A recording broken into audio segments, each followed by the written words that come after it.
A good afternoon, good afternoon, good afternoon, ladies and gentlemen, family. What's going on out there? Beloved, cherished people, human beings on the planet. How y'all doing today, man? How y'all doing today, man? Life has had its ups and downs, folks, and we hope that y'all are having a powerful and impactful beginning to your October, man, life. Your boy KJ is hype right now, man. We're going to have a series of discussions. I can see this clear as day, right? As we start the beginning of October. On the subjects really of October and some things going on around the world, right? Some things we're not really going to take too much time to talk about here, but we're going to speak here and there as we go along. There is an article. Oh my Lord, to help me say a thing today to y'all. Because ladies and gentlemen, we got to understand that your enemy is an open enemy. We wrestle not against humans, but against, what does it say? Principalities and powers, rulers of the darkness of this world. You're not just fighting anybody, y'all. Stuff in high places. You know what? As a matter of fact, let me be accurate in my Bible quotations.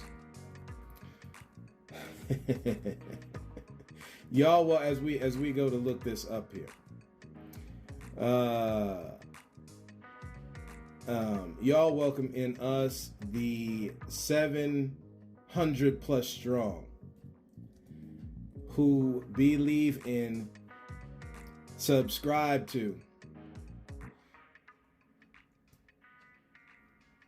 and love on the fact that there is something called a different view. Family, welcome in.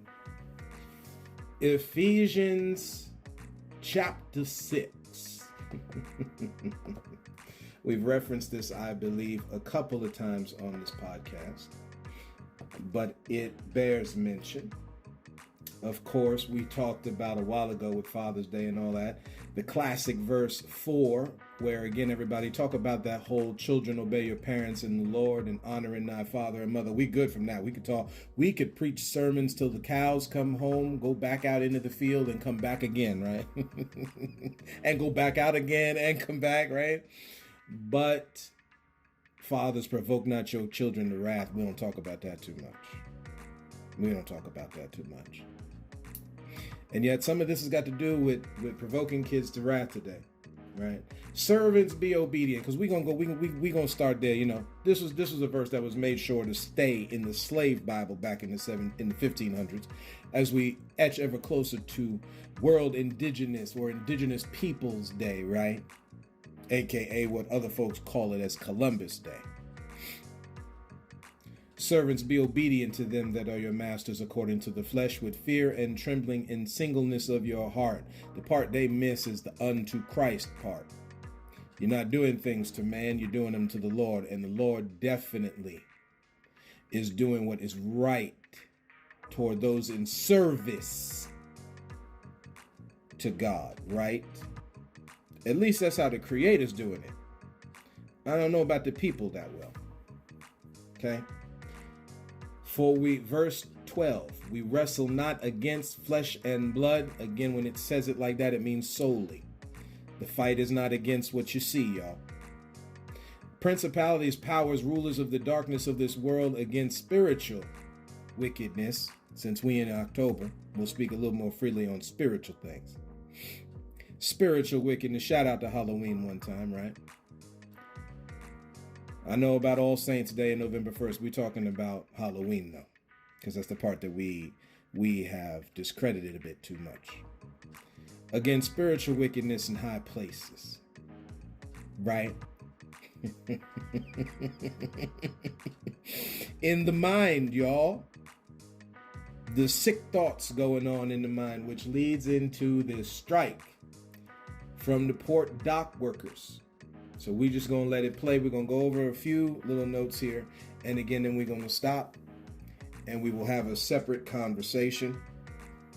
Again, I'd like to preface this because we're talking about the defenses in the mind when it comes to these union strikes. See, again, Massa has done the House. I've said it before, but we're going to keep on saying it because, again, repetition is necessary for learning. The House and bought Negro are some of the most dangerous thought pattern folks that you will find on this planet. Those who have no problem saying, hey, Massa's sick, so we sick. You got to be careful about them people around you. You're talking about those who were, quote unquote, brought into the house, still all slaves, now thinking that you're higher than, yet you're all on the plantation. And your new plantation, ladies and gentlemen, is the cubicle you work in, right? The one that lowered your pay, capped your pay, capped your benefits, PTO. Personal time PTO, right? Your personal time, your time is no longer to you, it's to them. Slowly they did it. It's the same thing happening with the cashiers. Now, again, I must say this about automated things. We're going to put that on the table here on this podcast. I do believe that some of that automation is necessary, not all of it. And not to the point where you go in Walmart now, the whole thing, almost damn near the whole cashier thing is self-checkout. Now they got the consumer doing the work for them because they don't want to pay the cashier. They don't want to continue paying cashiers. See, again, in order for the CEO to make their increases that they make every year, we don't have to keep going over the numbers they make, right? That'd be redundant at this point. They keep making, we're talking about in 2020 how the CEOs of companies were pulling down money with nobody working. People almost damn near everybody working from home, and CEOs of companies were still pulling down weight. Not you though. Not you. Ladies and gentlemen, the house and bought Negro mentality will not get you far in this life. It won't. You have got to step out on the water.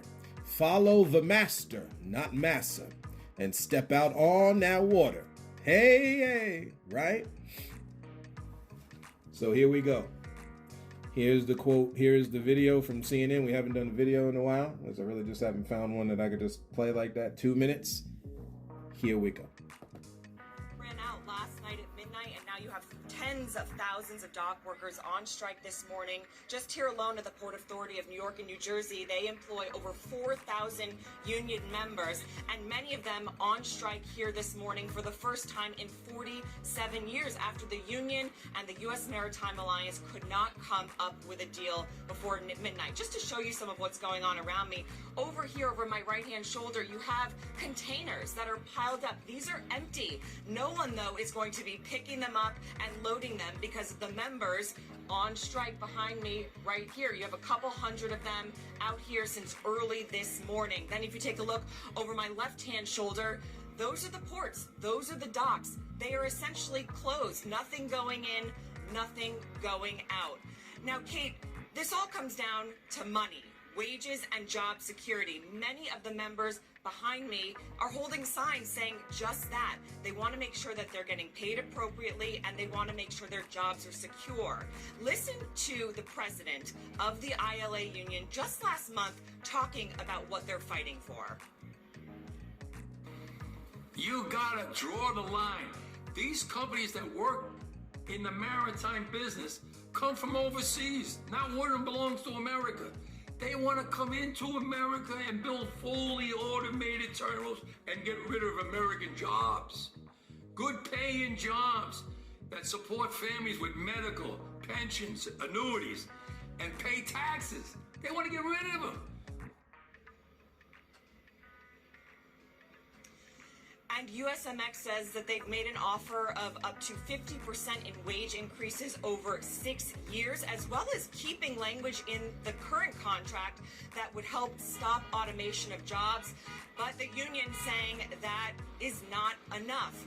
Now, in terms of this port, a lot of fruit and vegetables come into this port. You're talking about cherries, fresh fruit, chocolate, alcohol. Also going out, you have auto parts that are being shipped across seas. None of that happening right now.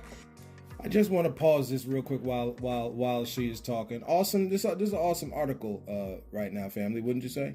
Right. It's very telling. You can tell the head of the union there, very passionate, right?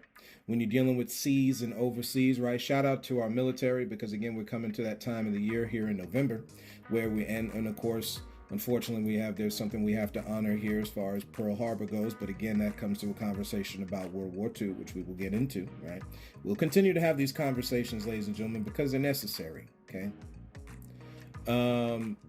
There's some things that you can't see if you look up on the article. CNN, right? CNN, this just recently happened. So the article says massive port strike begins across America's East Coast, threatening shortages and rising prices. So one, shout out to New York, New Jersey one time, right?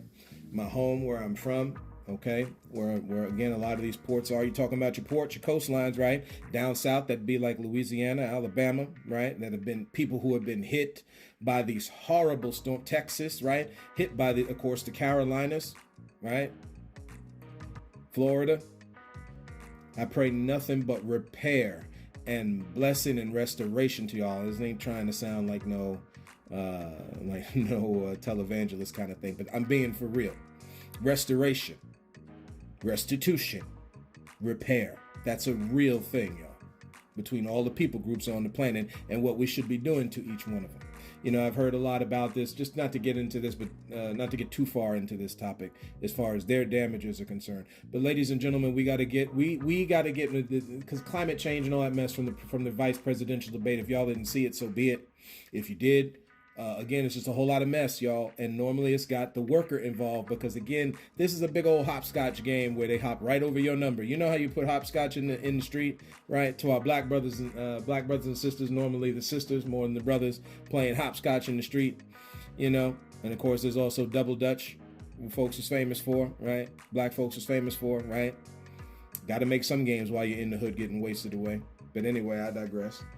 At the end of the day here, it's no different than fry bread with our native brothers and sisters, where you move them from Florida to Oklahoma and those desert states like Arizona, all that kind of thing, right? New Mexico, making fry bread. Literally out of nothing, y'all. Anyway, your number is in one of them hopscotch things, ladies and gentlemen, and they hopping right over it. They don't want to give it to you, man. They talking to you like they want to. They ain't giving it to you. Do you know how you do it? Stand up for yourself. Shout out to these workers. No, well, KJ, come on, man. People ain't gonna get nothing, and then we won't have anything. Haven't we spoken, y'all? Number one, as far as famine is concerned in this land, as far as things go with food and stuff like that, we gotta store up, y'all. Instead of sending that tithe 10%, you put it to your house, so that when these types of things happen, we can keep it moving. And yes, will this probably affect prices and all that type of thing? Sure. Of course it will. Do we blame the workers for that, or do you blame your government? See, again, which one are we going to do here? Because the only reason that they are striking is because they are not being represented correctly. But there's other groups of workers that just don't do it, like in the retail business. So we do it in the union part that affects the retail, that, we're doing it this maritime. These dock workers here, they're doing it, but nobody else is doing it. Some of the excuses that I'm hearing? Well, if you don't like it, then go get another job. Go get another job. It's affecting all the jobs. See again, right? Y'all are not understanding, right? This is like saying that the Walmart worker, since the cashier is getting pushed out, well, if y'all don't like it, they're putting it in all the places. So if it's in Walmart, it'll be in Target, it'll be in, just name them all, y'all. Kohl's, it doesn't matter which one. Where did that sound mind, not fear, power, love, and a sound mind, where did that go? So some of the things here that this thing says, union rejected. See, again, you suck down so much of masses doctrine that you stop paying attention. You stop paying attention. And you just mindlessly drone the way they want you to do it. Guys and gals, we've already read about this whole talents verse and story in the Bible. We got to start putting the gifts we've been given to better use. And going and droning away for people who will not pay you or barely pay you enough is not working. When you look in this article, it tells you the union rejected offer of 50%. Now, meanwhile, CEOs is pulling down double and triple that, by the way, right? But the workers can't. Anyway, rejected. See, again, if you want to speak on the union part of it being corrupted and all that other kind of stuff and who's using folks at the top and stuff, that's a separate topic from the idea of worker representation. Two totally different topics. These workers ought to get paid handsomely for what they're doing. They're making sure we can all be fat hogs every Thanksgiving and Christmas and Halloween when they pump full of candy and turkey and chickens and hams. Shout out to our farmers one time that are able to breed these things at such a massive rate. We won't even talk about what is put into the food, but I digress, right? You need workers. And they need to be well paid. And even more so, again, if the see what business, and I didn't even get into this whole thing with the Vince McMahon Netflix show, but what you see there that happened in wrestling happens that the workers are at stake. Anyway, 50% wage increase. They rejected an offer for 50% wage increase over 6 years. They want 77% increase. Top pay from $39 to $69 an hour. Now, as soon as I said that, most of our heads family blown off. Even for me to be able to accept that number, sometimes it's hard. But see, I refuse to allow that mess to seep into my psyche. I'm done on it. If your CEO can pull down stupid amounts of money, so can you as a worker. But you've been dulled in your conscience, in your awareness of you and your importance on your job. Again, it's time to stay woke. It's time to wake up, y'all. Family, don't nobody talk like this unless they care about someone, because it'd be easy to say, yeah, you know what? This, that, and the other, y'all deserve it. No, that's not going to help, y'all. What this dude was talking about with workers coming over is a real thing. You got folks coming over wanting to do full-on automated type stuff and push the workers out. Again, we know outsourcing been going on. I ain't blaming what is it, liberal, conservative. I ain't doing that mess. Democratic, Republican, to hell with all that mess. Government, the U.S. government is culpable in that. All of them. Somebody is signing those agreements, y'all. Again, history shows this type of mess. And it's easy to sit there and say that it's Joe Biden. This ain't Biden's fault.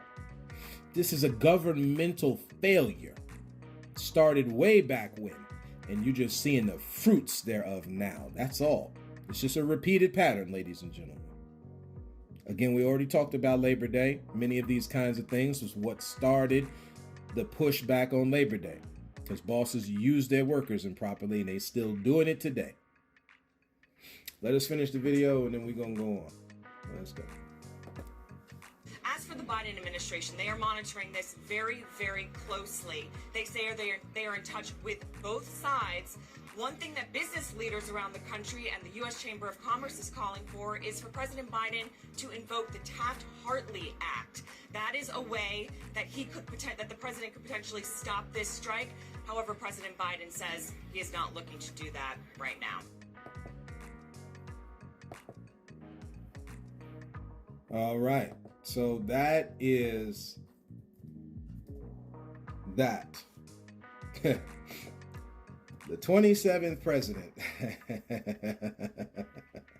The Labor Management Relations Act in 1947. So again, see, we didn't get into anything about the generations yet. One of those generations, which if I'm not mistaken, I want to say the late 40s is kind of, I don't know if that's the boomer or if it's right before. It might be the boomer generation, right?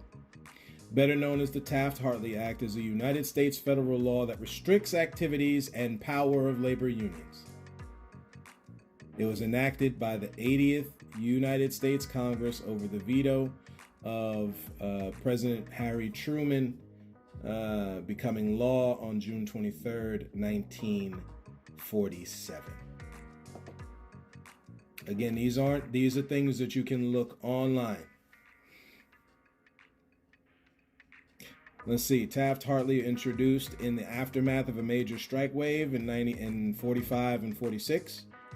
Although it was, and I haven't even looked into that. Lord knows. Lord again, ladies and gentlemen, I must be clear. The further you keep going down this, the more you just keep seeing how screwed it is. Okay. I know people put a spin on it, but this stuff is screwed. Thought it was enacted, though it was enacted by the Republican-controlled 80th Congress. The law received significant support from congressional Democrats, many of whom joined with their Republican colleagues. I thought this thing was just one way or the other. In voting to override Truman's veto. The act continued to generate opposition after Truman left office, but it remains in effect. I'm going to stop there because I'm not going to get into the rest of it. Again, like we said, we're going to do little mini stuff here. So that's where we're at, ladies and gentlemen.